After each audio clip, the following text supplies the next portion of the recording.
اعوذ باللہ السمیع العلیم من الشیطان اللعین الرجیم بسم اللہ الرحمن الرحیم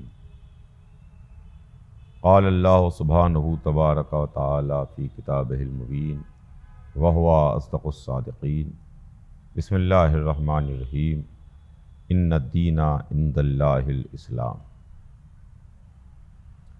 محترم ناظرین جو اس وقت حسینی چینل پر اس پروگرام کو دیکھ رہے ہیں، ان تمام اپنے سننے والوں کی خدمت میں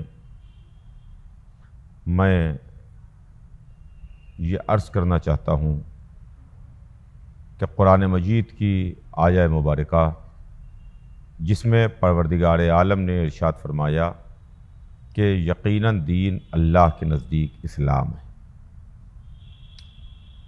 تو اسلام ایک دین کا نام ہے، ایک مذہب کا نام ہے، ایک قانون الہی ہے، ایک دستور ہے۔ دیکھیے، ملکوں کے کانسٹیٹیوشن ہوتے ہیں، ملکوں کے دستور ہوتے ہیں۔ ہمارا ملک ہندوستان ہے، ہمارے ملک کا بھی قانون ہے اور دستور ہے، لیکن جو ہمارے ملک کا قانون ہے یا اور دنیا کے دوسرے ملکوں کے کانسٹیٹیوشن ہیں، اس کانسٹیٹیوشن کو بنانے والے بھی انسان ہیں جو وہ کانسٹیٹیوشن بناتے ہیں۔ لیکن جب انسان کسی کانسٹیٹیوشن کو بناتا ہے، جب انسان کسی دستور کو بناتا ہے، جب انسان کسی سموِدھان کو بناتا ہے، تو انسانی فطرت اور ایک بشری غلطی کی وجہ سے اس میں کچھ کمیاں، کچھ خامیاں اور کچھ غلطیاں ضرور رہ جاتی ہیں، جس کو دھیرے دھیرے امینڈمنٹ کر کے وقت اور موقع کے لحاظ سے اس کو تبدیل کیا جاتا ہے۔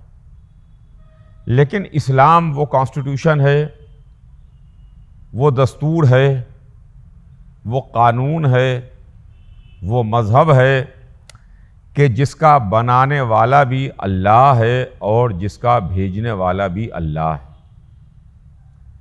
اسلام میں جو قوانین ہیں، جو باتیں بتائی گئی ہیں، وہ باتیں ہمیں ہمارے خالق نے بتائیں، ہمارے معبود نے بتائیں، اور جن باتوں کو بھیجا وہ اللہ نے ہمارے درمیان ان باتوں کو بھیجا۔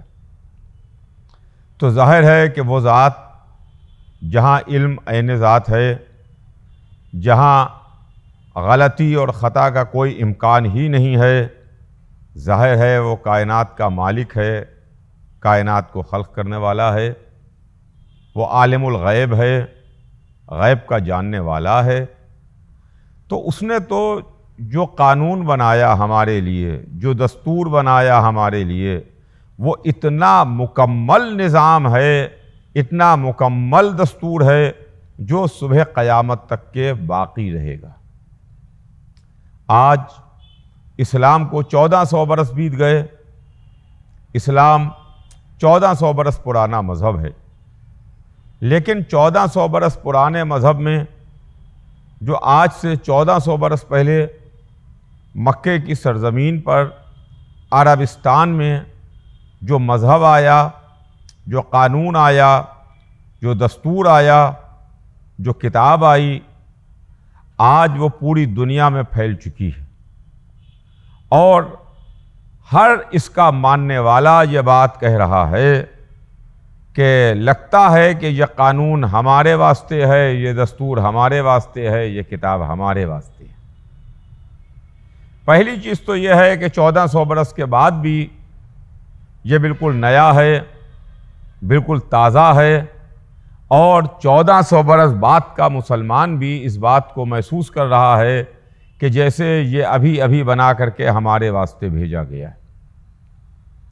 1400 برس تو کوئی حیثیت نہیں رکھتے، 14,000 برس بیت جائیں یا 14 لاکھ برس بیت جائیں، اسلام ہمیشہ تر و تازہ ہی نظر آئے گا۔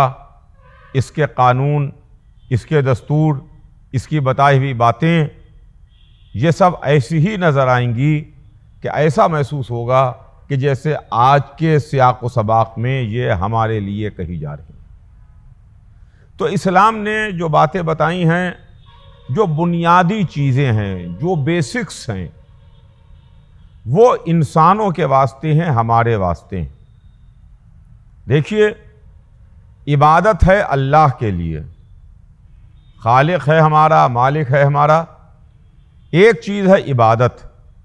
تو نماز ہم اللہ کے لیے پڑھتے ہیں، روزہ ہم اللہ کے لیے پڑھتے ہیں، حج ہم اللہ کے لیے کرتے ہیں، عبادتیں ہم اللہ کے لیے کرتے ہیں۔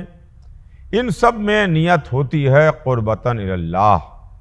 نماز میں قربتاً اللہ ہے، روزے میں قربتاً اللہ ہے، حج میں قربتاً اللہ ہے، عبادتوں میں قربتاً اللہ ہے۔ ایک تو چیز ہے عبادات، وہ اللہ کے لیے عبادتیں۔ اب دوسری چیز، اسلام نے جن باتوں پر زور دیا ہے وہ انسان کے مددگار بنے، انسان کے کام آئے، اور ہم خود جو ہمارا جسم ہے، جو ہمارے ہاتھ پیر ہیں، جو ہماری باڈی ہے، اس کو بھی ہم نقصان نہ پہنچائیں، دوسروں کا بھی خیال رکھیں اور خود کا بھی خیال رکھیں۔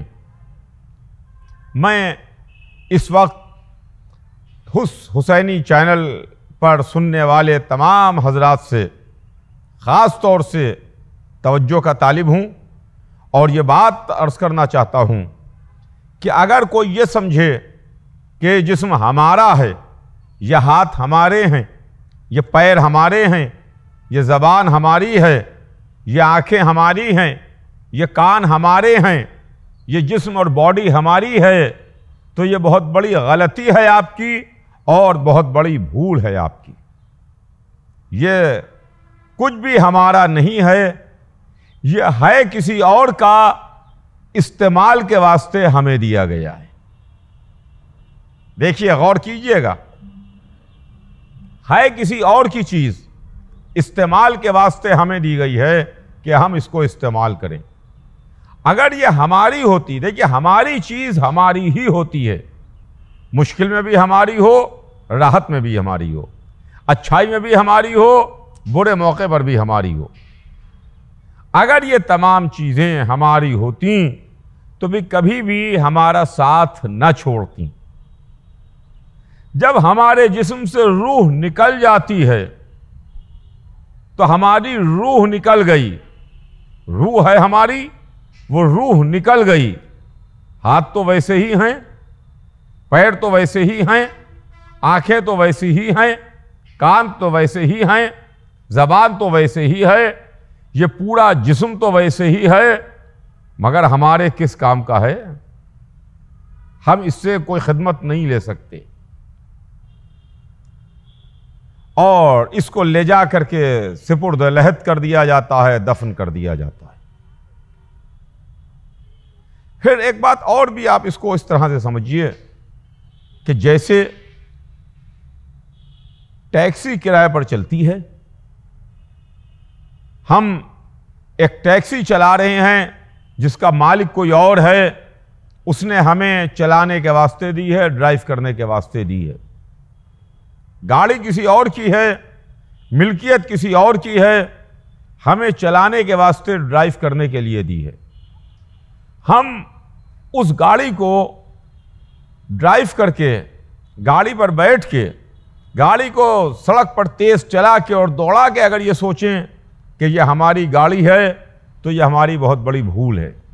اس کا مالک کوئی اور ہے، استعمال کے واسطے یہ ہمیں دی گئی ہے۔ مالک اگر آپ سے کہے کہ دیکھو یہ میری گاڑی ہے، میں تمہیں استعمال کے لیے دے رہا ہوں، اس کا تم خیال رکھنا، تو ہمیں اس کا خیال رکھنا ہے۔ اگر وہ یہ کہے کہ روزانہ لا کے ہمیں اس کو دکھاتے رہنا کہ دیکھیں تم اس کو مینٹین رکھے ہوئے ہو کہ نہیں، تم اس کا خیال رکھے ہو کہ نہیں، تو ہمیں مالک کو لا کے اسے دکھانا پڑے گا۔ کچھ ایسا ہی معاملہ اسلام میں بھی ہے، مذہب میں بھی ہے، کہ ہمارا خالق، ہمارا مالک، جس نے ہم کو یہ جسم دیا، جس نے ہم کو یہ ہاتھ پیر دیے، جس نے ہم کو یہ آنکھیں ناک کان دی، جس نے ہم کو یہ پورا جسم دیا، ہے یہ ملکیت کسی اور کا، اس کی خدمت میں لا کے پیش کرنا ہے، دکھانا ہے اس کو۔ اسی واسطے 5 وقت اس نے اپنی سرکار میں بلایا، 5 وقت اس نے اپنی سرکار میں حاضر ہونے کا حکم دیا کہ 5 وقت تم ہماری سرکار میں آتے رہو، 5 وقت تم ہماری سرکار میں حاضر ہوتے رہو، اور آ کر کے تم سجدہ بھی کرو اور مالک کو اس کی چیز پیش بھی کرو، دکھاتے۔ تو عبادت ہے یہ اللہ کے لیے، جسم ہمارا ہے بے شک، مگر اس کا مالک کوئی اور ہے، یہ امانت کسی اور کی۔ جب کسی اور کی امانت ہے تو ہم اس کو نقصان نہیں پہنچا سکتے۔ جسم آپ کا ہے، آپ ہیں، تو ہم آپ کو بھی نقصان نہیں پہنچا سکتے۔ یہ ہمارا جسم ہے، ہم اس کو بھی تکلیف نہیں پہنچا سکتے۔ اسی لیے یہ بات بھی کہی گئی ہے کہ دیکھو اپنے کو مصیبت میں نہ ڈالو۔ یہ بات بھی کہی گئی ہے کہ اپنے کو ایذا اور تکلیف میں نہ ڈالو۔ اور جہاں تک کہ یہ چیز ہے کہ جو بنیادی باتیں اسلام نے بتائی ہیں جو انسان کے تعلق سے ہیں، دیکھیے اس میں مسلمان کی بات نہیں کہہ رہا ہوں، اسلام جو بات بتاتا ہے وہ تمام انسانوں کے لیے بتاتا ہے۔ اب جنہوں نے اسلام کو اڈاپٹ کیا ہے، مان لیا ہے، وہ مسلمان کہلاتے ہیں۔ جیسے دھوپ نکلی ہوئی ہے تو وہ دھوپ تمام انسانوں کے واسطے ہے، تمام جو مخلوق ہے اللہ کی، جو کچھ بھی ہے اس کے واسطے۔ اس میں مسلمان یا غیر مسلم کی بات نہیں ہے۔ بارش ہوگی تو مسلمان کا کھیت بھی اس سے فیضیاب ہوگا، سیراب ہوگا، اور ایک کافر کا کھیت بھی اس سے سیراب ہوگا، اس میں بھی سچائی ہوگی، اس میں بھی پانی پہنچے گا، اس میں بھی کھیت لہلہائے گا۔ تو کچھ چیزوں کے بارے میں اسلام نے ہم سے خاص طور سے کہا ہے۔ جیسے میں آپ کی خدمت میں عرض کروں کہ ہاتھ دھو کر کے کھانا کھاؤ۔ کھانا کھانے سے پہلے ہاتھ دھونے کے لیے کہا گیا۔ اسلام کو اس سے کیا تعلق ہے کہ ہم ہاتھ دھو کر کے کھانا کھائیں یا ہم بغیر ہاتھ دھوئے ہوئے کھانا کھا لیں؟ ہم اپنے گھر میں اکیلے بیٹھے ہوئے ہیں اور اکیلے ہیں، کوئی ہمیں دیکھنے والا نہیں ہے۔ ہم صبح آفس گئے تھے، صبح ہم کاروبار پر نکلے تھے، دن بھر گھومتے ہوئے دوپہر میں گھر آئے ہیں، ہمیں بھوک لگی ہے، کوئی دیکھنے والا نہیں ہے، گھر میں بھی تنہائی ہے، گھر والے بھی نہیں ہیں، بھوک تیز لگی ہے، کچن میں ہم گئے، ہم نے کھانا نکالا اور جلدی جلدی ہم کھانا کھانے لگے۔ اسلام اس کو منع کر رہا ہے، کہہ رہا ہے کہ پہلے تم ہاتھ دھو۔ اب سوال یہ پیدا ہوتا ہے کہ ہاتھ دھونے سے اسلام کا تعلق ہی کیا ہے؟ ہم ہاتھ دھو کے کھانا کھائیں یا بغیر ہاتھ دھو کے کھانا کھا لیں، اس سے مذہب کو کیا فائدہ پہنچ رہا ہے یا کیا نقصان پہنچ رہا ہے؟ مگر اس چیز کو آج کی سائنس نے ثابت کیا ہے کہ ہمارے ہاتھوں میں ایسے جراثیم لگ جاتے ہیں، ہمارے ہاتھوں میں ایسے بیکٹیریا لگ جاتے ہیں، فضا میں کہیں پر ہم نے ہاتھ رکھا، کسی سے ہم نے ہاتھ ملایا، کوئی چیز ہم نے پکڑی، وہاں پر جراثیم ہیں، وہاں پر بیکٹیریا ہیں، وہاں پر اس طرح کے جراثیم ہیں جو ہمیں اپنی آنکھوں سے نہیں دکھائی دے سکتے، وہ ہمارے ہاتھوں میں مس ہو گئے، وہ ہمارے ہاتھوں میں لگ گئے۔ وہی ہاتھ کے ذریعے سے ہم کھانا کھا رہے ہیں تو وہ ہمارے جسم میں پہنچیں گے، ہمارے پیٹ میں پہنچیں گے اور وہ ہماری باڈی کو نقصان پہنچائیں گے، ہمارے اندر بیماریاں ڈیولپ کر سکتے ہیں۔ اسی لیے اسلام نے آج سے 1400 برس پہلے کہا کہ کھانا کھانے سے پہلے ہاتھ دھو لو۔ ہاتھ دھونے کے لیے اسلام کا اس میں نہ کوئی فائدہ ہے نہ نقصان ہے، یہ ہمارے فائدے کی بات ہے جو ہم کو مذہب بتا رہا ہے۔ اس کے علاوہ کھانا کھانے کے آداب ہیں، کیسے کھانا کھایا جائے، مذہب نے ہمیں بتایا اور ہمارے معصومین نے ہم کو تعلیم دی ہے۔ مولا علی نے فرمایا ہے، ہمارے اماموں نے ہمیں بتایا، اسلام نے ہم کو بتایا کہ تم بالکل حلق تک، یہاں تک پیٹ بھر کے نہ کھا لو کہ تمہارا حلق تک بھرا رہے، اتنا تم ہوکے میں کھاتے چلے جاؤ۔ تم پیٹ میں کچھ گنجائش رکھو، کچھ بھوک رکھو، پورا پیٹ بھر کے نہ کھا لو، کچھ گنجائش رکھو پیٹ میں۔ اسلام کو اس سے کیا تعلق ہے کہ ہم اتنا کھا لیں کہ ہمارا حلق تک بالکل ٹھس جائے، یا ہم پیٹ میں کچھ گنجائش رکھیں؟ آج کی سائنس نے اس بات کو ثابت کیا ہے، اس بات کو سائنس نے بتایا ہے کہ اگر ہم پیٹ میں اپنے کچھ گنجائش رکھیں گے، کچھ بھوک رکھ کے کھانا کھائیں گے، کچھ اپنے پیٹ میں ہم جگہ چھوڑ دیں گے، تو ڈائجیشن میں ہمارے آسانی رہے گی، ہاضمے میں ہمارے آسانی رہے گی، ہمارا ڈائجیشن صحیح رہ سکتا ہے، اس سے ہمارا پیٹ خراب نہیں ہوگا، ہمارا ڈائجیشن نہیں خراب ہوگا، ہماری صحت برقرار رہے گی۔ تو اس طریقے سے اسلام ان تمام باتوں کو، ناخون کاٹنے کے لیے کہ ناخون آپ اپنے برابر کاٹتے رہیے، ہم ناخون کاٹیں یا ناخون نہ کاٹیں اس سے اسلام کا کیا تعلق ہے؟ مگر وہ جو جراثیم ہمارے ناخونوں میں رہیں، جب ہم کھانا کھائیں گے تو وہی ناخونوں کے اندر چھپے ہوئے جراثیم ہمارے پیٹ کے اندر جا کے ہمارے اندر بیماریاں پیدا کریں گے۔ اسلام میں ایک بہت بڑی بات آپ کی خدمت میں عرض کروں کہ اسلام نے صفائی کے متعلق بہت زور دیا ہے۔ صفائی کے متعلق کہ آپ صفائی رکھیے۔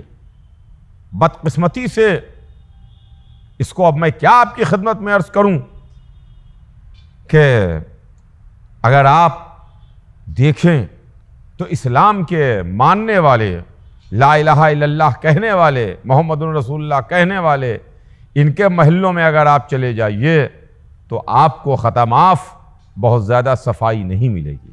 ہمارا مذہب تو یہ کہتا ہے کہ آپ صفائی رکھیے، اپنے جسم کی صفائی رکھیے، اپنے لباس کی صفائی رکھیے، اپنے گھر کی صفائی رکھیے۔ اس کے لیے اسلام نے بھی زور دیا ہے اور ہمارے ائمہ اور معصومین نے بھی اس بات کو پر زور دیا ہے۔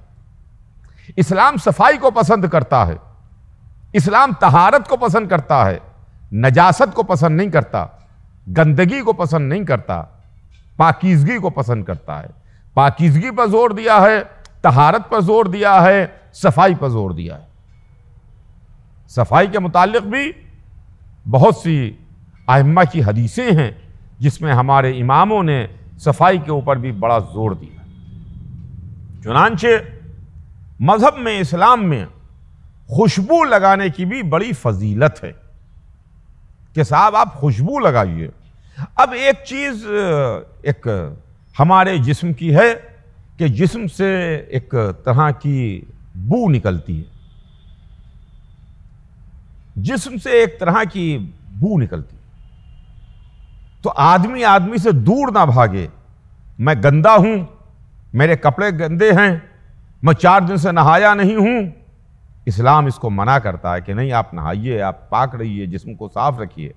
اور خوشبو لگانے کے لیے کہا گیا تاکہ اگر آپ کسی دوسرے کے پاس جائیے، ملیے کہیں کے اوپر، تو ایسا نہ ہو کہ آپ کے جسم سے نکلنے والی بدبو سے دوسرا کراہیت محسوس کرے اور آپ سے قریب آنے کے بدلے میں آپ سے دور ہٹ جائے، آپ سے دور چلا جائے۔ تو اس طریقے سے یہ چھوٹی چھوٹی چیزیں ہیں۔ دسترخوان کے آداب ہیں، اسلام نے دسترخوان کے آداب بتائے ہیں، دسترخوان پر بیٹھنے کی تمیز بتائی ہے، دسترخوان پر بیٹھنے کا سلیقہ بتایا ہے۔ دیکھیے، مذہب نے کھڑے ہو کے پانی پینے کو منع کیا ہے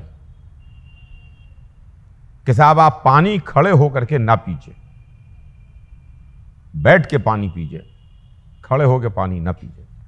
آج سے 1400 برس پہلے اسلام نے کھڑے ہو کے پانی پینے کو منع کیا تھا۔ آج کی موجودہ سائنس نے، میڈیکل سائنس نے اس بات کو تحقیق کے ذریعے سے ثابت کیا ہے کہ اگر ہم کھڑے ہو کر کے پانی پئیں گے تو وہ ہمارے گھٹنوں کو، ہمارے جسم کو نقصان پہنچائے گا، ہمارے اندر بیماریاں ڈیولپ کرے گا، بیماریاں پیدا کرے گا۔ مولا علی نے ایک موقع پر فرمایا تھا کہ دیکھو، اپنے پیٹوں کو مردہ جانوروں کا قبرستان مت بناؤ، عربستان میں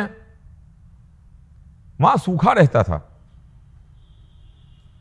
ڈیزرٹ تھا، وہاں اس طریقے سے کہ جیسے ہمارے ملکوں کے اندر ہری گرین ویجیٹیبل ہیں، ہری ہری سبزیاں ہیں، موسمی پھل ہیں، سبزیاں ہیں، یہ سب وہاں پر نہیں ملتی تھی۔ پھلوں کے نام پر رطب، کھجور، یہ وہاں کی پیداوار ہے۔ زیادہ تر اونٹ کا گوشت استعمال ہوتا تھا، جانور کاٹے جاتے تھے، دمبا کاٹا جاتا تھا، اونٹ تھا وہ نہر کیا جاتا تھا، اس کا گوشت استعمال ہوتا تھا۔ مگر ایسا ہے کہ اسلام نے بالکل منع نہیں کیا، کھانے کے لیے کہا کہ آپ کھائیے، مگر مولا نے فرمایا کہ اتنا نہ کھا لو، اتنا گوشت نہ کھا لو صبح و شام، دن و رات، کہ اندر تمہارے پیٹ کی بیماریاں جنم لے لیں۔ مردہ جانوروں کا قبرستان نہ بنا دو کہ پتہ یہ چلا کہ تمہارا پیٹ قبرستان بنا جا رہا ہے مردہ جانوروں کا۔ اس بات کو آج سائنس ثابت کر رہی ہے کہ بے شک اگر آپ صبح و شام، دن رات، روزانہ، سال کے 365 دن صرف گوشت ہی گوشت کھاتے چلے جا رہے ہیں تو بہت بڑی بیماریاں آپ کو گھیر لیں گی۔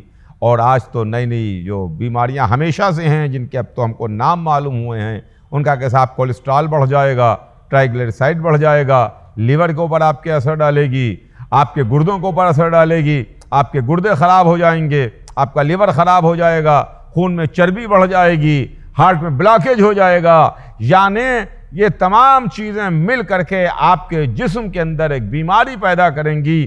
یہ جو آپ کو جسم کے روپی مشین دی گئی ہے، اس مشین کو خراب کر دیں گی۔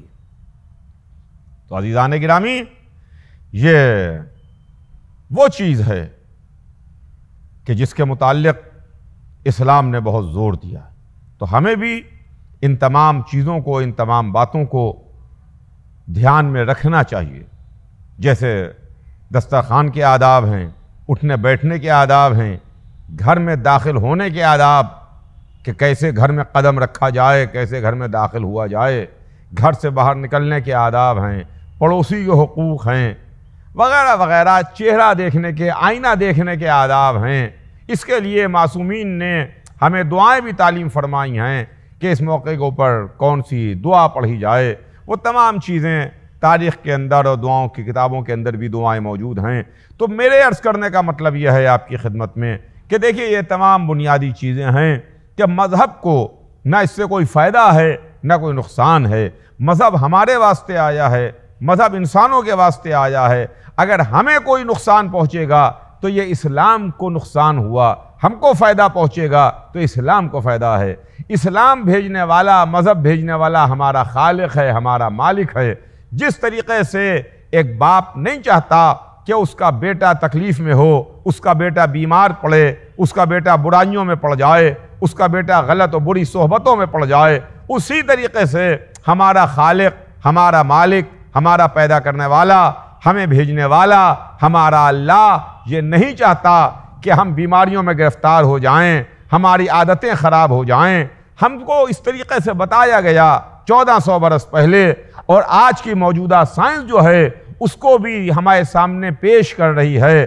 تو ایک بات آخر میں آپ کی خدمت میں عرض کرتا چلوں کہ دیکھیے معاملہ یہ ہے کہ جیسے جیسے انسان کا علم آگے بڑھ رہا ہے، جیسے جیسے علم کے میدان میں انسان ترقی کرتا ہوا آگے بڑھ رہا ہے، ویسے ہی ویسے مذہب پر اور عقیدہ بڑھتا چلا جا رہا ہے اور یقین و فیتھ بڑھتا چلا جا رہا ہے۔ جیسے جیسے علم آگے بڑھے گا ویسے ویسے مذہب پر یقین بڑھتا چلا جائے گا، یقین بڑھتا چلا جائے گا۔ ظاہر ہے کہ وقت تمام ہو رہا ہے، اور میں بھی اپنے تمام سننے والوں کی خدمت میں بس آخری بات عرض کر دوں، اور آخری بات یہ ہے کہ رسول اللہ کا آخری نائب اور آخری جانشین جو حجاب غیب میں ہے، پردے میں ہے، وہ انشاءاللہ ایک دن حجاب غیب الٹ کے آئے گا اور امام آخر کا ظہور ہوگا۔ وہ تشریف لائیں گے، وہ وارث علم ہیں، ان کے پاس وہی علم ہے جو رسول کے پاس ہے، ان کے پاس وہی علم ہے کہ جو علی کے پاس ہے، ان کے پاس وہی علم ہے کہ جو ان کے آباء و اجداد کے پاس تھا۔ وہ آئیں گے تو دنیا میں علم کی حکومت ہوگی۔ انسان لاکھ کسی معاملے میں چون چرا کرے، دہنا بائیں گھومنے کی اور فرار ہونے کی کوشش کرے، مگر جب علم کی ضد کو پر آتا ہے تو کہیں راہ فرار نہیں ملتی ہے۔ جب امام آخر تشریف لائیں گے تو وہ اس وقت جو حکومت ہوگی وہ علم کی حکومت ہوگی۔ اس وقت وہ تمام باتیں جو 1400 برس پہلے اسلام نے بتائی ہیں، جب امام کا ظہور ہوگا اس وقت انسانوں کے سامنے، انسانیت کے سامنے مذہب ایک پوری کھلی ہوئی کتاب کی طریقے سے اس طرح سے ہوگا کہ پڑھنے والے، جاننے والے، دیکھنے والے حیرت زدہ رہ جائیں گے کہ اچھا اس وقت اسلام نے یہ بات بتائی تھی تو اس کے پیچھے لاجک یہ تھی، یہ بات بتائی تھی تو اس کے پیچھے لاجک یہ تھی، یہ بات بتائی تھی تو اس کے پیچھے مسئلہ یہ تھا، اس کے پیچھے معاملہ تو یہ تھا۔ اور انسان کہنے پر مجبور ہو جائے گا کہ بے شک مذہب اللہ کا ہے، لانے والے رسول اللہ ہیں، مگر اس مذہب میں جو فائدہ ہے وہ انسانیت کے لیے فائدہ ہے، ہیومینٹی کے لیے فائدہ ہے، انسانوں کے لیے فائدہ ہے، ہمارے اور آپ کے لیے فائدہ۔ بہت بہت شکریہ۔